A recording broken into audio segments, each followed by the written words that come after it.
রাজনৈতিক প্রেসার আছে না আছে আমি সেটা যাব না, তার কারণ বিজেপি নিয়ে যত কম বলা যায় তত ভালো।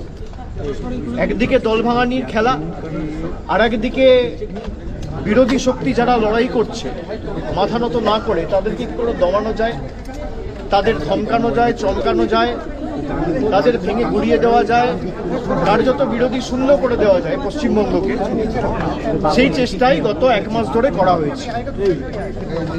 প্রথম দিকে এসআইআর এর নাম করে উপযুক্ত ভোটারদের ভোটার তালিকা থেকে নাম বাদ দেওয়া, কাউন্টিং ভেন্যু থেকে বল প্রয়োগ করে অন্যান্য দলের রাজনৈতিক কাউন্টিং এজেন্টদের বার করে দেওয়া, তারপরে পোস্টপোল ভায়োলেন্সের নামে কি তাণ্ডব লীলা চলেছে আমরা সব জায়গায় দেখেছি।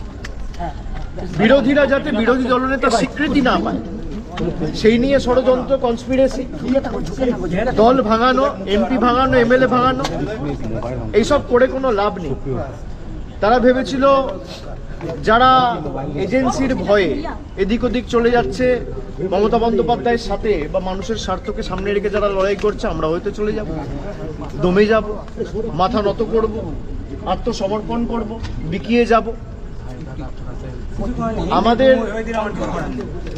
গলা কেটে দিলেও আমরা আত্মসমর্পণ করার লোক না, আমরা লড়াই করার লোক। আমাকে যতবার ডেকেছে আমি বিগত দিনেও এসেছি, আমি আগামী দিনেও আসছি। যে কেস নিয়ে আমাকে ডাকা হয়েছে,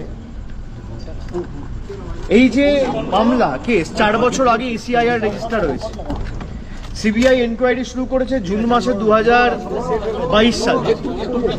তৎকালীন শিক্ষামন্ত্রী পার্থ চট্টোপাধ্যায় গ্রেপ্তার হয়েছিলেন জুলাই মাসে।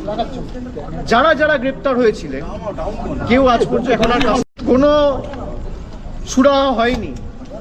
যাদের চাকরি পাওয়ার কথা ছিল, আমরা সকলে চেয়েছিলাম প্রক্রিয়া যত তাড়াতাড়ি সম্ভব হয়ে উপযুক্ত ব্যবস্থা নিয়ে মেধাযুক্তদের তালিকায় কোনোভাবে নাম তুলে যথাযোগ্যভাবে এই চাকরির প্রক্রিয়াটা একদম ট্রান্সপারেন্ট ভাবে করা হোক। আমি আমার মতো করে চেষ্টা করেছি। যখন যেখানে আমাকে যা প্রশ্ন করেছে আমি তার উত্তর দিয়েছি, এবং আগামী দিনেও তারা যদি আমাকে ডাকে, আমার যদি কোনো পূর্ব নির্ধারিত কর্মসূচি না থাকে, আমি নিশ্চিতভাবে